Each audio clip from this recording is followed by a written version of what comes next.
I don't know what your favourite dystopian series are. It's certainly a genre that I absolutely love. It's right up there for me, along with fantasy and sci-fi. The trilogy that I've just finished listening to on audiobook, the Arc of a Scythe series, which consists of Scythe, Thunderhead and The Toll, has definitely moved immediately into my top 10, and I think it has moved into my top 5 dystopian series. I don't think anything will ever knock the original Hunger Games trilogy off the top spot as number 1. My second favourite dystopian at number 2, I think, will always be The Handmaid's Tale. And then it's the next 3 of the top 5 that are in a bit of dispute. So there's Noughts and Crosses, that series which I love by Mallory Blackman. There's the Lone City trilogy, the one that starts with The Jewel by Amy Ewing. So the 5th spot is definitely up for grabs. And before I would have said maybe The Giver by Lois Lowry, but I think now this series has edged on at number 5, The Arc of a Scythe trilogy by Neal Shusterman. Immediately when I started listening to the first book, Scythe, I just felt that assurance in the writing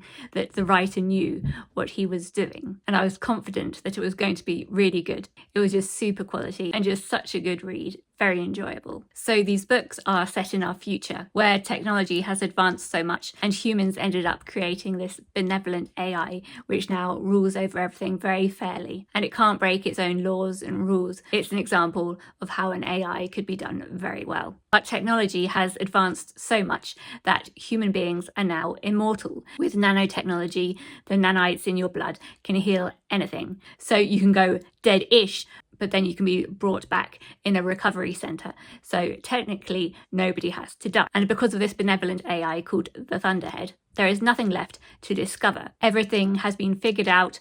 All problems in the world have been solved. In all areas, all science, maths, every discipline, everything has been figured out, and there is nothing left to discover. There is nothing left to strive for, and technically all the information in the world is available to everyone. You could learn it if you wanted to, but basically nobody chooses to, because what's the point?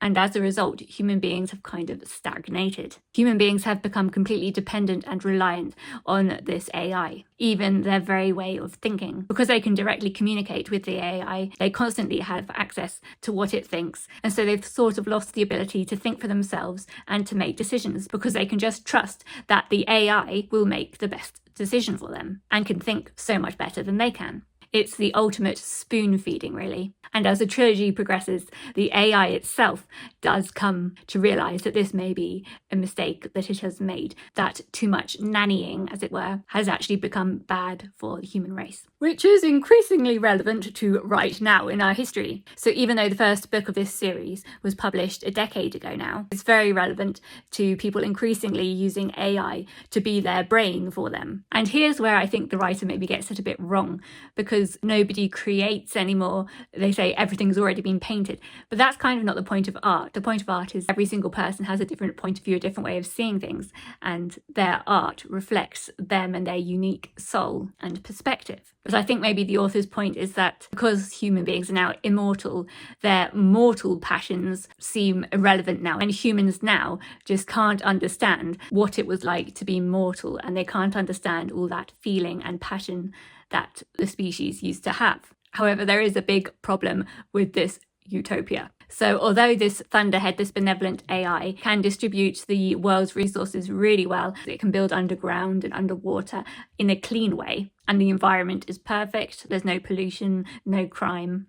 And again, nanites in the system sort of regulate people's moods so they don't get too low or too high. However, some people do still need to be killed, because otherwise the population would get too much for the amount of resources that there are. A certain percentage of the human population has to be culled so that the whole of the human race as a species can survive. Because the problem with living forever means there's an exponentially increasing population. So there has to be a group of people who decide and carry out the deaths of that percentage of people who need to be killed. But it was decided when this AI was emerging that it would never be in AI hands who would die. So there was a separation between the AI and the people who decided who would die. And these people, these humans who got to decide, are called Scythes, which became the Scythedom. And these Scythes have extremely strict rules, which is meant to protect against bias, and it's meant to be at random. But since these Scythes are human and have this power, as we know, power corrupts. And although the AI is incorruptible, humans